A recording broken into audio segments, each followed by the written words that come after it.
John Phillips, attorney for the family. It's been a long 2 years.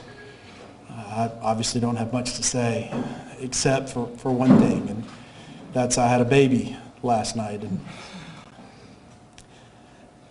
I looked at him, and I had made a promise to Ron that he would not be born in a world where there's no justice. These are the greatest parents. They're still parenting Jordan Davis, and it is my pleasure to represent them and introduce Lucia McBath and Ron Davis.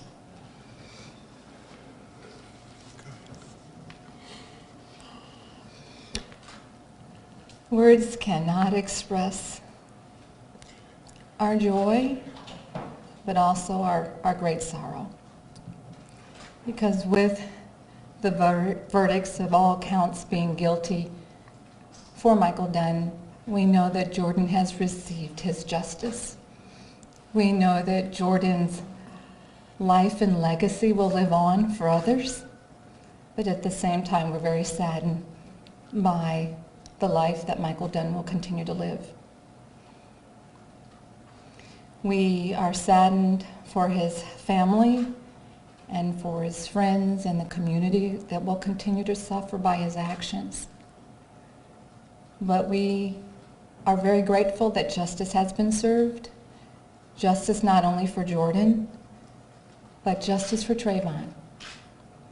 And justice for all the nameless faces and children and people that will never have a voice. And Ron and I are committed to giving our lives to walking out Jordan's justice and Jordan's legacy. We're so grateful to the Jacksonville community that has continued to stand by us and support us these last 2 years. We could have not done this without your prayers and your support. And for those of you that we may never know, we may never see, thank you for uplifting us in praying for justice for Jordan.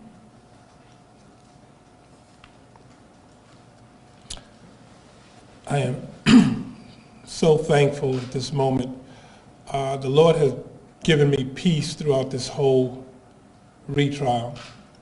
And as I get on my knees at night, I would always pray just for peace, not the outcome, but just for peace, whatever the outcome would be. I wanted Jacksonville to be a shining example that you could have a jury made up of mostly white people, white men, and be an example to the rest of the world to stop the discriminatory practices, stop discriminating, stop looking where we have to look at juries and say what the makeup of juries are. All across this nation, every time there's a trial between a victim that is black and someone that shot him that is white, the first thing we look at is what is the makeup of the jury. Is that black victim going to be represented? And hopefully this is a start where we don't have to look at the makeup of the jury anymore. All we can do is put on a case and look at the minds and the souls and the hearts of people, of human beings, not of skin color, but of human beings. We don't have to look at if it's the sheriff's department, because I was telling my wife not long ago, it's not because someone is law enforcement or police, it's who wears the uniform. It's a job. Just like you have a job no matter what you do, you have good doctors and bad doctors. You have good teachers and bad teachers. You have good police and bad police. So if we're going to have protests against the uniform, make sure it's the person that's in the uniform. If people in Ferguson did wrong, then let's protest against the bad cops in Ferguson. I'm sure there's some good cops that are being hurt by this whole experience. I want to give my heart and my prayers to all the mothers and fathers out there that have lost children, that got no justice. And they hang their heads every day and they speak about their child and they wear buttons and they wear wristbands and they wear pictures of their lost loved ones, and they cry because no one listens to them. And I get emails, and I read each and every one of them. I get text messages, I read each and every one of them. I don't have secretaries. I read each and every one of them. They cry out, say, Mr. Davis, just want to tell you about my son. Just want to tell you about my daughter. They found her in a ditch, you know. The Lynette Roebucks of the world, you know, the Oscar Grants of the world, where Uncle Bobby has to go and struggle and try to make people understand how much he loved his child. And I just want to say, we must in America do a better job of loving each other. We don't do a good enough job. The world looks at us and they look up to us. Everybody tries to come over to America. Everybody tries to get a visa to come to America. And I was so disappointed over the last few years how we're acting in America. And I just wanted to say, since I have the time to say it, I'm glad today that we can see something positive in America, that we can report on the news something positive tonight. Tomorrow morning we can talk about maybe this is a start here in Florida, and maybe it'll go around the world, that let's do the right thing. Let's make sure that the decision that we make in a courtroom is based on witness testimony and the facts of the case, and not of biases that we may have for one another. I just thank you all for supporting us in Jacksonville. You have all in the media have supported our family. JSO, the police department, has supported our family continuously, and people from around this great country have supported Ron Davis, Jordan Davis, Lucy McBath. They have supported us from day one. And I hope you support the other families that need your support, you know. And lastly, I just want to thank Sabrina Fulton for coming on the first day. She has been like a sister to me.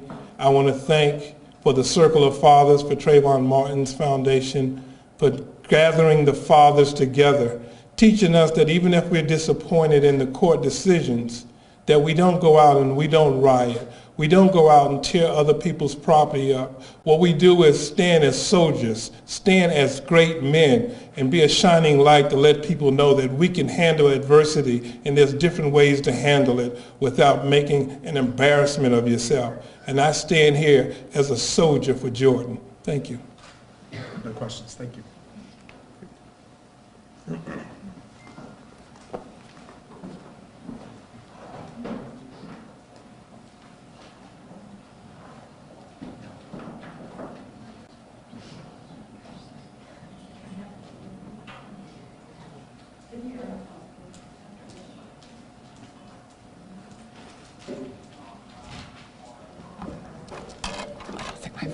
No, I think it's off. Take your time.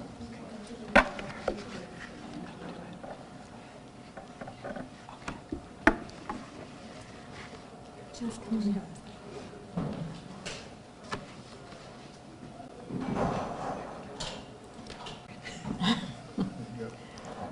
Well, good evening, and it is much more of a pleasure to be here today than for the reason I had to come before you yesterday.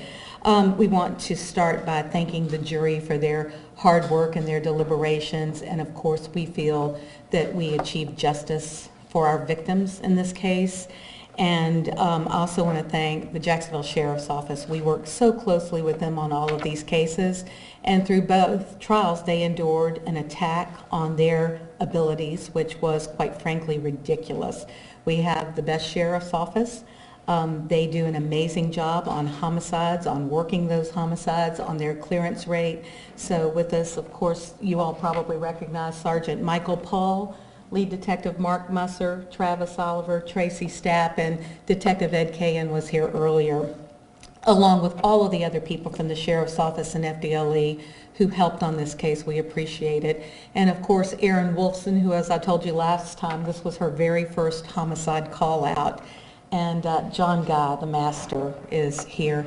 They did a fabulous job. It was a pleasure to work this case with them. I think I told you before that one of the reasons I stepped into it with Erin is I wanted to teach her how to do discovery. Believe it or not, that's one of the first things I told her, and then went with her to the grand jury. So it is very gratifying to come to this day and to finally see closure for all of our victims. We just talked to Tommy Storns, and we're in touch with our other victims' families as well, and we look forward to giving them the final conclusion to this, which will be the sentencing of Michael Dunn. So, yes. Angela, your reaction to this first-degree murder conviction? Well, we felt strongly from the beginning of this case that it was first degree. It's why we sought a grand jury indictment. It's why our grand jury did indict Michael Dunn. It seemed so clear-cut to us. But you know, Leslie, when we live with these cases, we don't understand when people don't see them exactly the way we do. But of course, we know everything about the case from A to Z. So we're very pleased that this jury came back with murder in the first degree. We were, you know, gratified for the last verdict because we know that will allow us to seek a sentence. The first 4 counts from the first trial will be, I think it's 105 years, John, with 60 years of minimum mandatories, and now, of course, mandatory life on this count from today. Do you feel vindicated? You took a lot of criticism of first-degree murder. People said you were overcharging. The jury agreed with you today. Is that a vindication for you as well as a vindication for... You know, I think it's a vindication for justice. I think that with 32 and a half years of experience combined with John's 20 plus years of experience, the experience of these detectives, we believe that we try hard to file the appropriate charges in every case. We know the elements of the crime that we have to meet, and quite frankly, as I've said before, if we have overcharged, there are remedies for the defense. So in that sense, we believe that it does illustrate that certain factors can come to bear. For example, and I'll be honest, we always thought that on the last jury it was more there was a holdout, not that the jurors didn't agree with first degree at all on Jordan's count. Yes. Is there a difference in strategy this time that you can credit for maybe the change? You know, we always learn from our trials. I think a lot of times when we get guilty verdicts, people think we go out and celebrate. One of the things we truly do is we look at everything we did and say, how can we do it better the next time? We send out emails and training little notes to our lawyers, you know, to make sure we all do it better the next time. I think our strategy this time was really just to add a couple of things to the case that we thought were self-evident. And again, that goes back to us believing that the evidence was overwhelming, and it was. We thought that Michael Dunn's flight to avoid prosecution would just be the most striking thing about this case, and hopefully that is what convinced this jury, that if you are defending your life, you don't then run from the scene. You give these officers a chance to do their job fairly. Could you talk about the importance of retrying this case since Michael Dunn was facing a minimum of 60 years from the prior conviction? Yes, I think that a lot of people, you know, you mentioned criticism. I'm learning to live with it daily. But I think a lot of people didn't understand why would we try a second case. And the reason for that, Haley, is we have had many cases where we get a conviction and we think we're good, and then years later, sometimes on an appeal, it can come back on something as simple as a jury instruction. I think I might have mentioned to you all last time that we had a lot of second-degree murder and cases reversed because of a manslaughter instruction, something the Supreme Court wrote, nothing to do with any error in the trial. So because cases can be overturned for something we did or didn't do, for something the defense did or didn't do, or just on a technicality or a new jury instruction, we believe that we have to have as much justice as we can to assure that Michael Dunn will never, ever walk out of a prison, because we don't believe he ever needs to be out of prison. And again, the minimum that he's facing, right? He's looking at life with a minimum mandatory of 25 to life. So the upper level sentence is life, and the minimum mandatory for using a firearm is 25 years to life.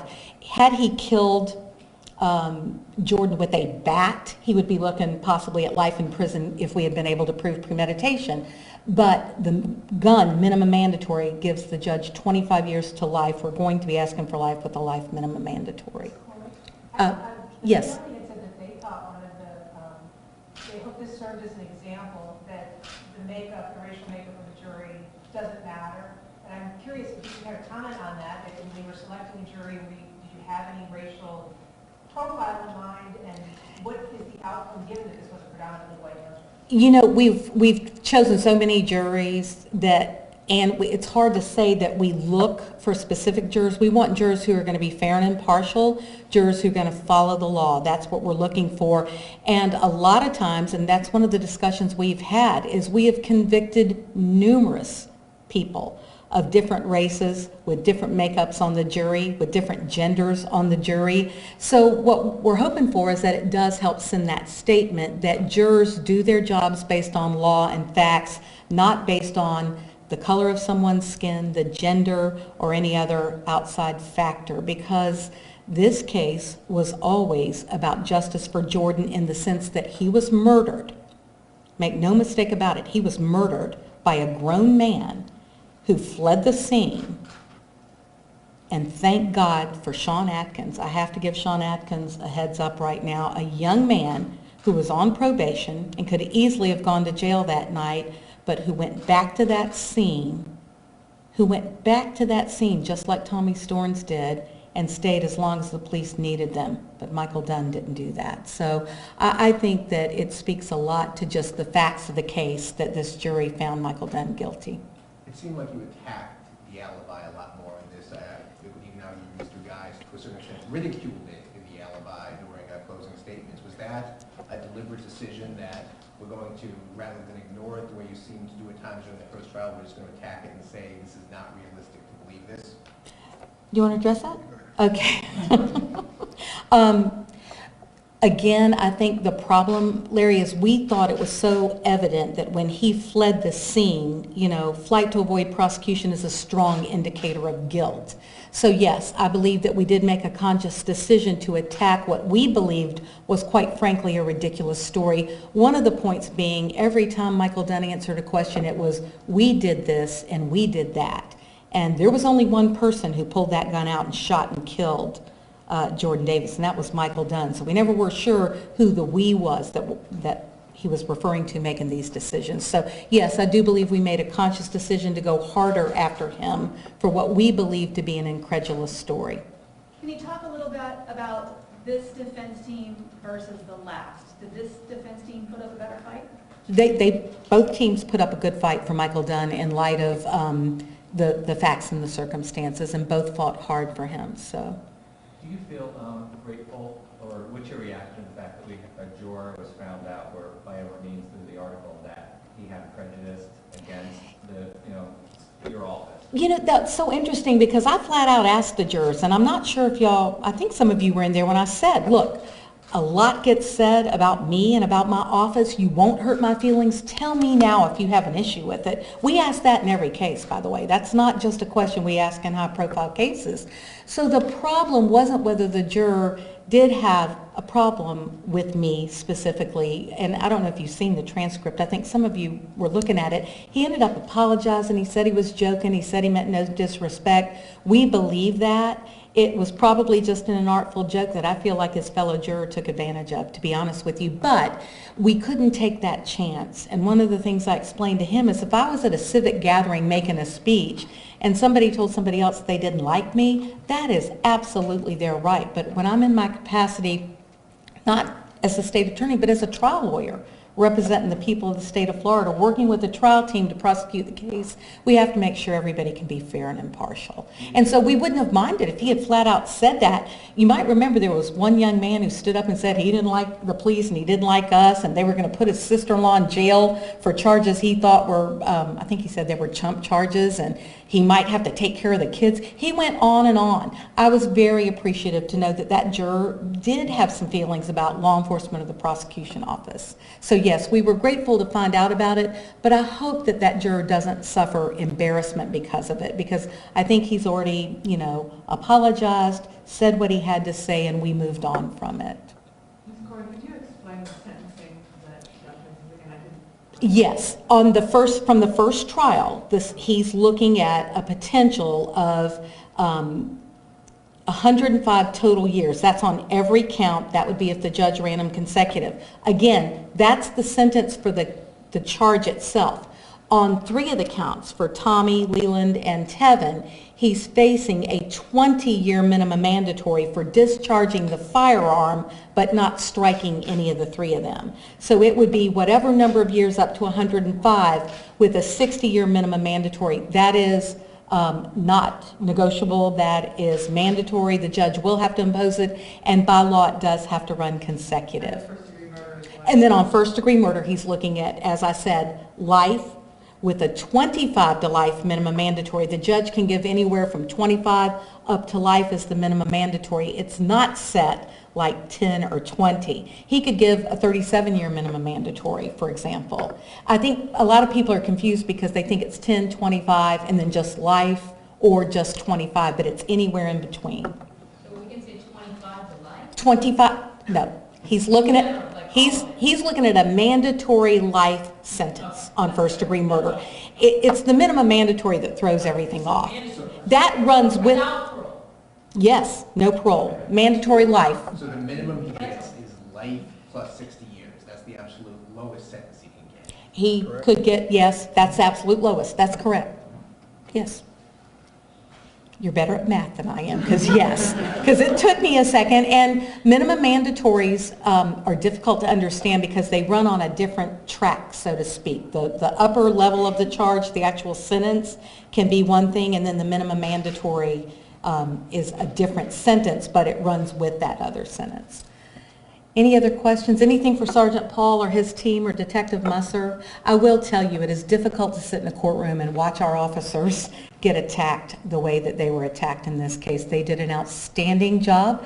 They worked through the night, as they do on many occasions, and got Michael Dunn within 18 hours. They had him in custody, and it's very difficult. It was also a little difficult to hear the defense attack these young men and call them liars. That was difficult, but we've all done enough trials to know that sometimes that's their tactic. We're gratified to see that the jury did not fall prey to that.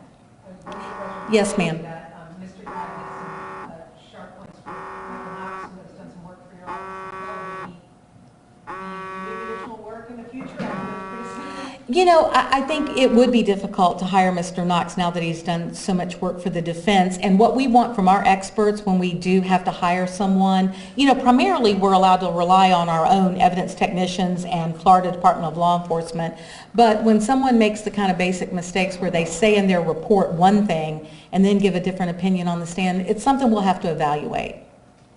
Since it has come up a lot over the last 2 years, can you guys please explain why there were 4 days before a search for a weapon? No? You want me to explain? I'm happy to. Because there wasn't a weapon. There was never a weapon. Not a single credible witness ever said there was a weapon, or you better believe they'd be out there searching, digging that place up. They could have dug up every square inch of that corner of Bay Meadows and Southside Boulevard, and there wasn't anything that remotely resembled a weapon. They wouldn't have found it. It wasn't there. Anything else? Thank you all so much, and take care. Okay. All right.